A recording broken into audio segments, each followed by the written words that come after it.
ಕುಂದಾನಗರಿ ಬೆಳಗಾವಿಯಲ್ಲಿ ಚಳಿಗಾಲದ ಅಧಿವೇಶನ ನಡೀತಾ ಇದೆ. ಕಳೆದ 2-3 ದಿನಗಳಿಂದ ಗೃಹಲಕ್ಷ್ಮಿ ಹಂಗಾಮವೇ ಸದನದಲ್ಲಿ ಜೋರು ಚರ್ಚೆಗೂ ಕೂಡ ಗ್ರಾಸವಾಗಿತ್ತು. ಗೃಹಲಕ್ಷ್ಮಿಯರ ಖಾತೆಗೆ ಇನ್ನೂ ಕೂಡ ಧನಲಕ್ಷ್ಮಿ ಬಂದಿಲ್ಲ. ವರ್ಷಾಂತ್ಯಕ್ಕೆ ಬಾಕಿ ಗೃಹಲಕ್ಷ್ಮಿ ಹಣವನ್ನು ಹಾಕುತ್ತಾ ಸರ್ಕಾರ 2 ತಿಂಗಳ ಬಾಕಿ ಹಣ ಅಕೌಂಟ್ಗೆ ಬೀಳುತ್ತಾ ಅನ್ನೋದು ಈಗಿರುವಂತಹ ಪ್ರಶ್ನೆ. ಸದನದಲ್ಲಿ ಇದೇ ವಿಚಾರ ಸರ್ಕಾರಕ್ಕೆ ಮುಜುಗರ ತಂದಿಟ್ಟಿದೆ. ಸಚಿವರು ಕೂಡ ಇದೇ ವಿಚಾರಕ್ಕೆ ಸಂಬಂಧಪಟ್ಟಂತೆ ಬೇಸರ ಹೊರಹಾಕಿದ್ದಾರೆ. ಗೃಹಲಕ್ಷ್ಮಿ ಬಾಕಿ ಉಳಿಸ್ಕೊಂಡ್ರೆ ಸಹಜವಾಗಿಯೇ ಸರ್ಕಾರಕ್ಕೆ ಹಿನ್ನಡೆಯಾಗುವಂತಹ ಆತಂಕ ಇದೆ. ಹಲವು ಶಾಸಕರು ಸಚಿವರು ಹೆಂಗಾದರೂ ಮಾಡಿ 2 ತಿಂಗಳ ಬಾಕಿ ಹಣ ಹಾಕುಬಿಡಿ ಅಂಥೇಳಿ ಸರ್ಕಾರದ ಮೇಲೆ ಸಚಿವರ ಮೇಲೆ ಒತ್ತಡವನ್ನು ಕೂಡ ಹೇರ್ತಾ ಇದ್ದಾರಂತೆ. ಹಾಗಾಗಿ ವರ್ಷಾಂತ್ಯಕ್ಕೆ ಅಂದರೆ ಇನ್ನೇನು ಕೆಲವೇ ದಿನಗಳಲ್ಲಿ 2 ತಿಂಗಳ ಬಾಕಿ ಹಣವನ್ನು ಅಕೌಂಟ್ಗೆ ಸರ್ಕಾರ ಹಾಕುವಂತಹ ಸಾಧ್ಯತೆ ಇದೆ. ಗೃಹಲಕ್ಷ್ಮಿ ರಾಜ್ಯ ಕಾಂಗ್ರೆಸ್ ಸರ್ಕಾರದ ಮಹತ್ವಾಕಾಂಕ್ಷಿ ಯೋಜನೆ. ಪಂಚ ಗ್ಯಾರಂಟಿಗಳ ಪೈಕಿ ಕೂಡ ಇದು ಒಂದು. ಫಲಾನುಭವಿಗಳಿಗೆ ಪ್ರತಿ ತಿಂಗಳು 2,000 ರೂಪಾಯಿ ಅವರ ಅಕೌಂಟಿಗೆ ವರ್ಗಾವಣೆ ಮಾಡುವಂತಹ ಸ್ಕೀಮ್ ಇದು.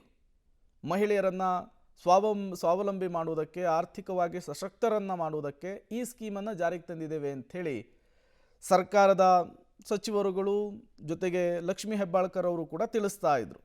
ಬಟ್ ಈ ದುಡ್ಡನ್ನು ಹಾಕುವಂತಹ ವಿಚಾರದಲ್ಲಿ ಸರ್ಕಾರ ಕಳ್ಳಾಟ ಆಡ್ತಾ ಇದೆ ಅಂಥೇಳಿ ಸಾಕಷ್ಟು ಜನ ಮಹಿಳೆಯರು ತಮ್ಮ ಅಸಮಾಧಾನವನ್ನು ಹೊರಹಾಕಿದರು. ಪಬ್ಲಿಕ್ ಟಿವಿ ಕೂಡ ರಿಯಾಲಿಟಿ ಚೆಕ್ಕನ್ನು ಮಾಡಿತ್ತು.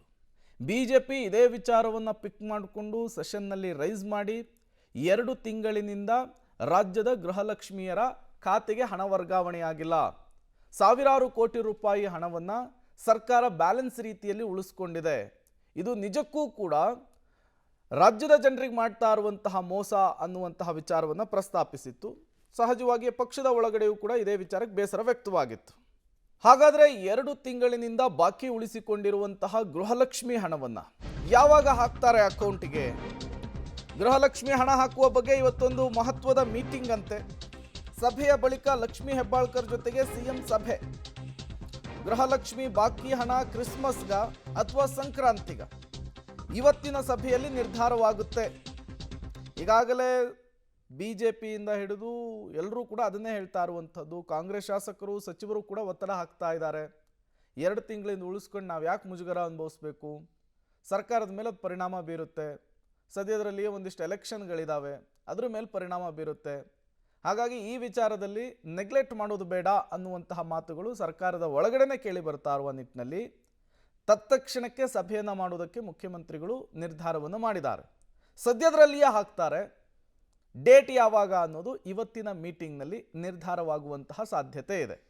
ಒಂದು ಡಿಸೆಂಬರ್ 25 ಕ್ರಿಸ್ಮಸ್ಸು, ಇಲ್ಲ ಜನವರಿ 14 ಸಂಕ್ರಾಂತಿ. 2 ಡೇಟಲ್ಲಿ ಒಂದನ್ನು ಆಯ್ಕೆ ಮಾಡಿಕೊಳ್ಳುವ ಸಾಧ್ಯತೆ ಹೆಚ್ಚಿದೆ.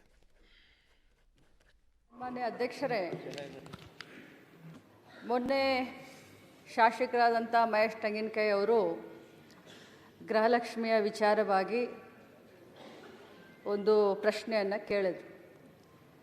ನಾನು ಮೊನ್ನೆ ಕೂಡ ಸದನಕ್ಕೆ ಹೇಳಿದ್ದೇನೆ, ಇವತ್ತು ಕೂಡ ಅದನ್ನೇ ಹೇಳಲಿಕ್ಕೆ ಬಯಸ್ತೇನೆ. ಈ ಗೃಹಲಕ್ಷ್ಮಿ ಯೋಜನೆ ಕರ್ನಾಟಕ ರಾಜ್ಯದ 1,26,00,000 ಕುಟುಂಬದ ಯಜಮಾನಿಯರಿಗೆ ಪ್ರತಿ ತಿಂಗಳು 2,000 ರೂಪಾಯಿ DBT ಮುಖಾಂತರ, ನಾನು ಒತ್ತಿ ಹೇಳಲಿಕ್ಕೆ ಬಯಸ್ತೇನೆ, DBT ಮುಖಾಂತರ ಯಾವುದೇ ಮಧ್ಯವರ್ತಿ.